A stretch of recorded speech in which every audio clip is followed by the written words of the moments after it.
রাজ্য কমিটির মেম্বার জগন্নাথ চট্টোপাধ্যায় তার বিরুদ্ধে বিজেপি কর্মীরা লিখিতভাবে বিজেপির সর্বভারতীয় সভাপতিকে বলছে সিউড়িতে প্রচুর সম্পত্তি করেছে, কলকাতায় রাজারহাট নিউ টাউনে ফ্ল্যাট কিনেছে। আমি বলছি না, বিজেপির কর্মীরা বলছে। ভারতীয় রাজনীতির সেরা 5 চোরের একজন এবং পশ্চিমবঙ্গের সবচেয়ে বড় চোর ভাইপো ব্যানার্জি আজকে রামপুরহাটে জনসভা করতে এসেছে। লোকে তাকে কয়লা ভাইপো বলেও ডাকে। মদ, লটারি, বালি, পাথর, কত ধরনের বাহারি চুরি সব আমাদের জানা আছে। তো তিনি ব্যক্তি আক্রমণ করেছেন আমার বিরুদ্ধে।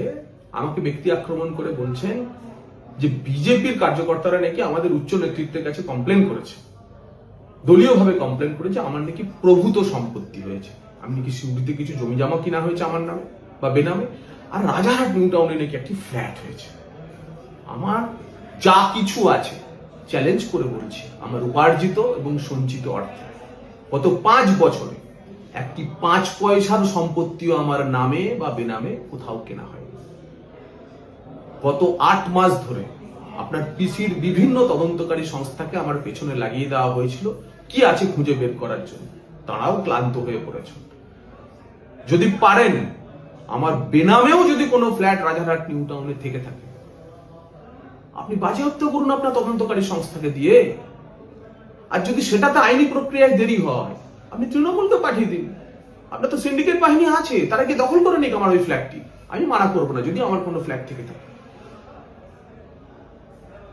আর জমি বা ইত্যাদি নিয়ে যা কথা বলছেন, আপনাকে প্রমাণ করতে হবে সেসব সম্পত্তি ইত্যাদির সঙ্গে আমার কোনো সম্পর্ক আছে আর্থিকভাবে বা অন্য কোনো ভাবে। যদি প্রমাণ করতে না পারেন তাহলে আপনাকে যেখানে নিয়ে যাওয়ার আর কয়েক মাসের অপেক্ষা আমরা নিয়ে যাব। আপনি অন্যের বিরুদ্ধে এভাবে সোশ্যাল মিডিয়ার গসিপের উপর যে অভিযোগ তুলছেন, তার পরিপ্রেক্ষিতে আপনাকে আমি 3টি প্রশ্ন করতে চাই।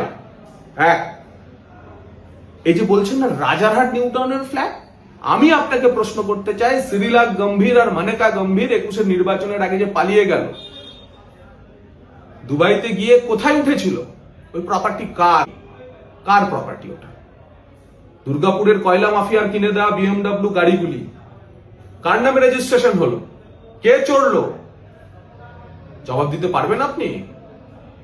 লালাবাবুর টাকায় ব্যাংককে জমা পড়লো তার চার্টার্ড অ্যাকাউন্টেন্টের মাধ্যমে। সেই অ্যাকাউন্টের সঙ্গে আপনার কোনো রিলেশন ছিল কি? এই 3টি প্রশ্নের জবাব আপনার কাছ থেকে আশা করছি। বাংলার সবচেয়ে বড় চোর কিনা অন্যকে বলছে, অন্যের ইন্টিগ্রিটি নিয়ে প্রশ্ন তুলছে। আপনাকে কাঠগড়ায় আমরা তুলব এবং জনতা আপনাকে বিসর্জন দেবে। দ্য সহজ পাঠ, সহজ কথা, সঠিক তথ্য।